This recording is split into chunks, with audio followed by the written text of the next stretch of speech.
সাধারণ মানুষের ইচ্ছেগুলো তারা পূরণ করবার চেষ্টা করবেন, মানুষের স্বার্থে তারা কাজ করবেন এবং রাজ্যসভায় যা যা দায়িত্ব তাদেরকে দেওয়া হবে তারা সব দায়িত্ব পালন করবার চেষ্টা করবেন। অভিষেক বন্দ্যোপাধ্যায় এবং মুখ্যমন্ত্রী মমতা বন্দ্যোপাধ্যায়ের দেখানো পথে তারা হাঁটবেন, এমনটাই তাদের তরফে বলা হয়েছে। আজ তৃণমূলের 4 প্রার্থী তারা মনোনয়নপত্র জমা দিলেন, সেই ছবি আপনাদেরকে দেখাচ্ছি। এরপর বিধানসভায় তারা স্পিকারের সঙ্গে দেখা করতে গিয়েছেন, সাংবাদিক বৈঠক করেন তৃণমূলের 4 প্রার্থী। তাদের তরফে মুখ্যমন্ত্রী মমতা বন্দ্যোপাধ্যায় এবং অভিষেক বন্দ্যোপাধ্যায় তাদেরকে ধন্যবাদ জানানো হয়েছে।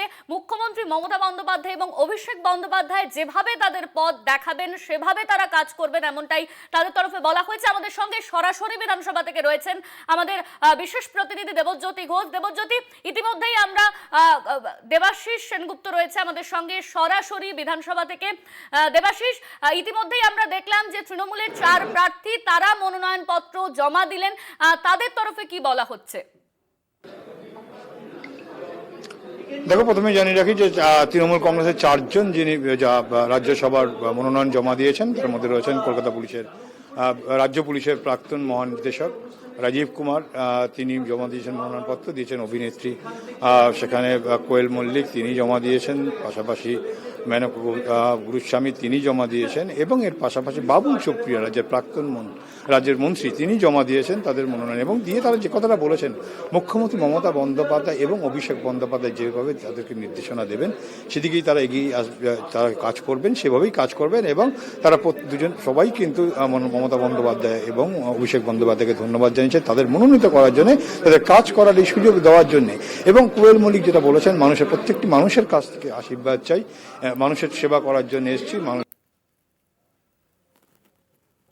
এটাই তার চিন্তা ভাবনা। এবং বাবুল সুপ্রিয় এর আগেও মন্ত্রী ছিল, যদিও অন্য রাজনৈতিক দলের মন্ত্রী ছিল, তার অভিজ্ঞতা রয়েছে এবং সেই জায়গা থেকে বলেছেন যে অভিষেক বন্দ্যোপাধ্যায় মমতা বন্দ্যোপাধ্যায় তারা চেয়েছেন এবং তারা যেভাবে নির্দেশ দেবেন সেভাবেই কাজ করবেন। অর্থাৎ মনোনয়নপত্র জমা দিয়ে আসার পরেই কিন্তু 4 জন যে সদস্য রয়েছেন তৃণমূল কংগ্রেসের রাজ্যসভার সদস্য, তারা কিন্তু একথাই বললেন। কেন জানিয়ে রাখি যে প্রসঙ্গত এপ্রিল মাসে শেষ হচ্ছে বাংলা থেকে 5 জন যে সাংসদ রাজ্যসভার প্রার্থী পদ, সেই 4 জনের শেষ হচ্ছে এপ্রিল মাসে।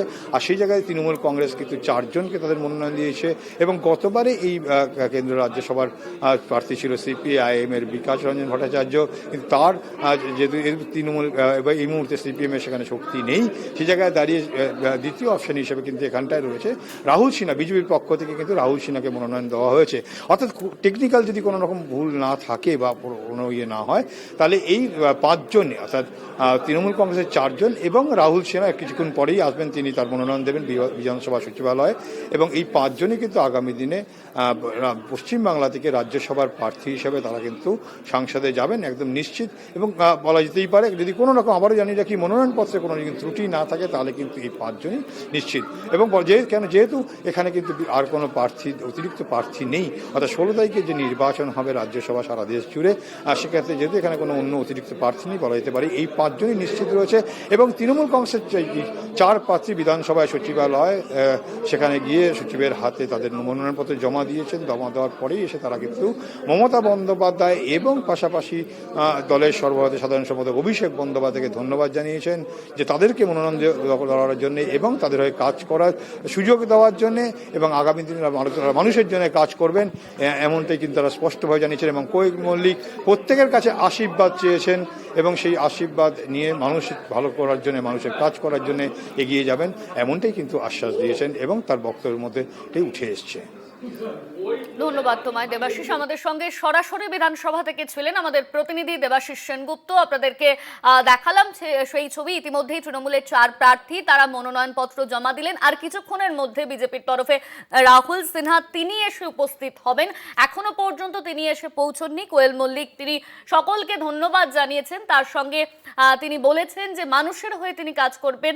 মুখ্যমন্ত্রী মমতা বন্দ্যোপাধ্যায় এবং অভিষেক বন্দ্যোপাধ্যায়ের দেখানো পথে তারা চলবেন, এমনটাই কিন্তু তাদের তরফে বলা হয়েছে।